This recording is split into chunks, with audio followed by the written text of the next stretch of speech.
नमस्कार विद्यार्थियों, मैं पवन के भूत व्याख्याता राजकीय उच्च माध्यमिक विद्यालय रानीगांव। आज हम चौथे पाठ बहुपद पॉलिनोमियल्स के अंतर्गत द्विघात समीकरण क्वाड्रेटिक इक्वेशन वाला भाग पढ़ेंगे। और द्विघात समीकरण क्या है, द्विघात व्यंजक क्या है, द्विघात बहुपद क्या है, ये हम जानते हैं। और द्विघात समीकरण क्या होगा ये आप सामने देख सकते हैं। आपके सामने एक द्विघात समीकरण है। किसी भी द्विघात समीकरण का मानक रूप कुछ इस तरह से होता है। द्विघात समीकरण का मानक रूप a x square plus b x plus c बराबर 0, ax square plus bx plus c बराबर 0, ये द्विघात समीकरण का मानक रूप है।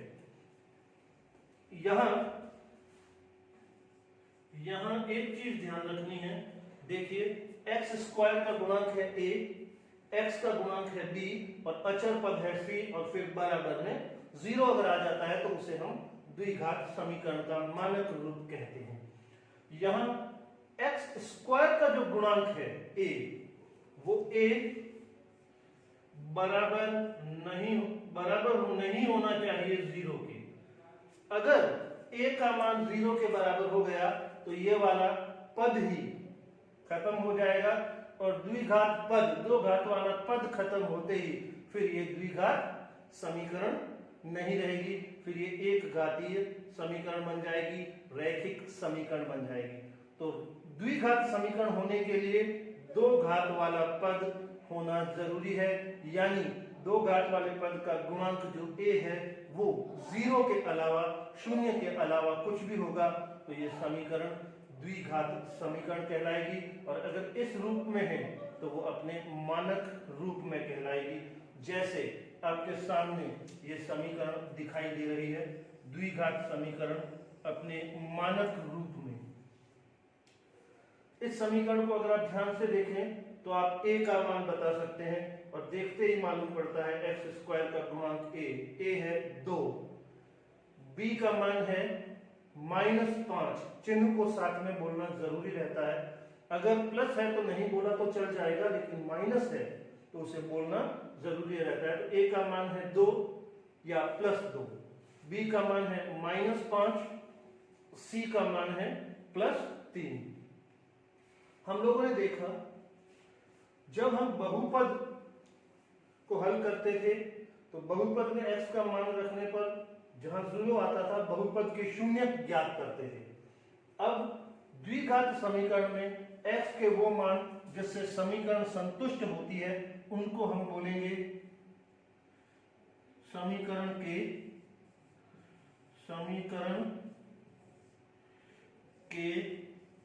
मूल। क्या बोलेंगे? समीकरण के मूल बोलेंगे। बहुपद की स्थिति में हम उसको शून्य कहते थे और समीकरण की स्थिति में हम उसको समीकरण के मूल बोलेंगे। अब इस किसी भी द्विघात समीकरण के मूल ज्ञात करने के हमारे पास 3 तरीके हैं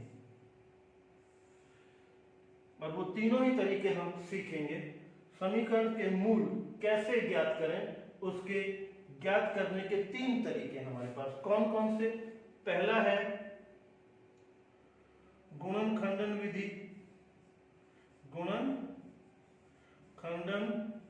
विधि या मध्य पद के टुकड़े करके। गुणनखंडन विधि या मध्य पद के टुकड़े, जो पहले हम लोग बहुपद की स्थिति में भी करते आए हैं। दूसरी हमारे पास है पूर्ण वर्ग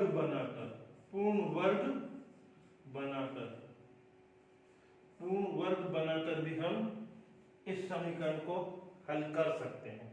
और तीसरा तरीका है हमारे पास श्रीधराचार्य विधि या द्विघात विधि भी कहते हैं इसको, द्विघात विधि, इसको द्विघात विधि भी कहते हैं। तो ये तीन विधियां हमको द्विघात समीकरण के इस भाग में बेहतर तरीके से सीखनी है, जिसमें से गुणनखंडन विधि हम सीख चुके हैं, पूर्ण वर्ग, और इसका भी हम एक दो प्रश्न करके अभ्यास करेंगे। उसके बाद पूर्ण वर्ग बनाकर भी हम गुणनखंडन करेंगे, मतलब इस समीकरण के मूल ज्ञात करेंगे। तो समीकरण के मूल ज्ञात करने की तीन विधियां हमारे पास हैं, जिनको हमें सीखना है। अगले सेशंस में हम उन सभी विधियों को बहुत बेहतर तरीके से सीखेंगे। धन्यवाद।